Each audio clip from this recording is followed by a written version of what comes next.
Bundan sonra İsa Tabariye Gölü'nün yanında öğrencilere kendini görsetti. Gene bu yolda.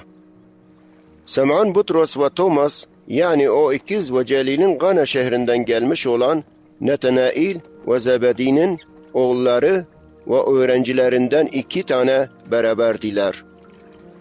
Sem'an Butros onlara, "Ben balık tutmak için gideceğim," dedi. Ve onlar ona, "Biz de gelecek," dediler. Onlar bir bahiradan gittiler ama o gece hiçbir şey tutamadılar.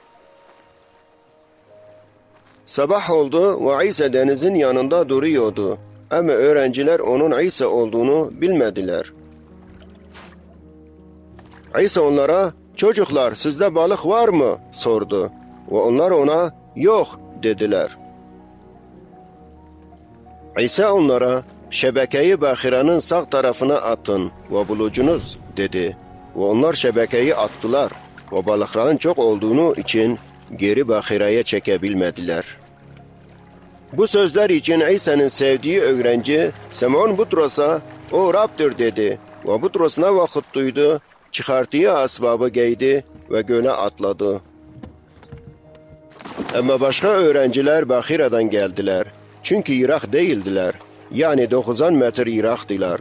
Ve onların şebeke balıktan doluydu. Yere geldikleri zaman kömürden yanan bir ateş gördüler. Ve onun üstünde balık ve ekmek vardı. İsa onlara, "Tuttuğunuz balıklardan getirin," dedi. Simon Butros gitti ve şebekeyi getirdi. Ve o balıktan doluydu. Yani 153 büyük balık vardı ve şebekeyi yırtılmamıştı. İsa onlara, "Gelin ve yiyin," dedi.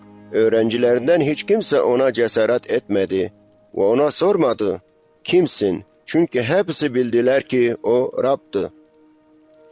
İsa geldi ve ekmeği onlara verdi ve ondan sonra balığı da verdi.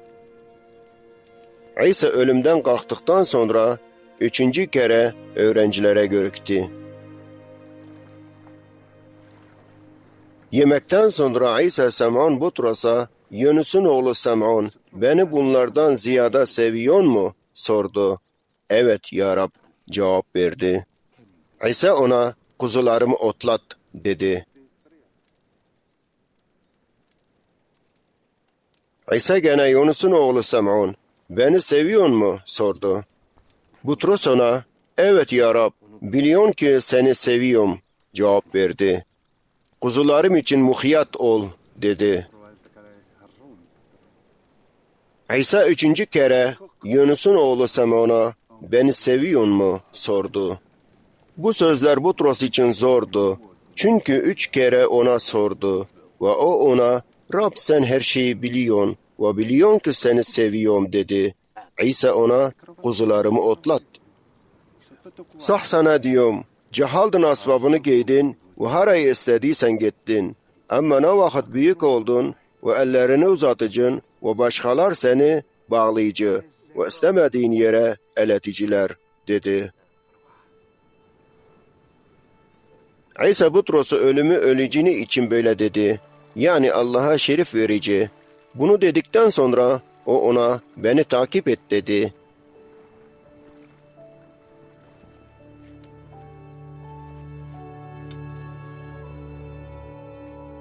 Butros döndü ve İsa'nın sevdiği öğrenciyi gördü. Ve o aynı öğrenci akşam yemekte, "Rab, kim sana hıyanet edici?" sormuştu.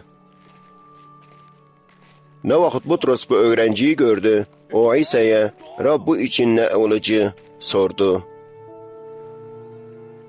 İsa ona, "İstediysem ki o kalıcı, ta gene geldiğim zamana kadar. Sana ne? Beni takip et," dedi. Bu için çok kardeşlerden sandılar ki bu öğrenci ölmeyecek.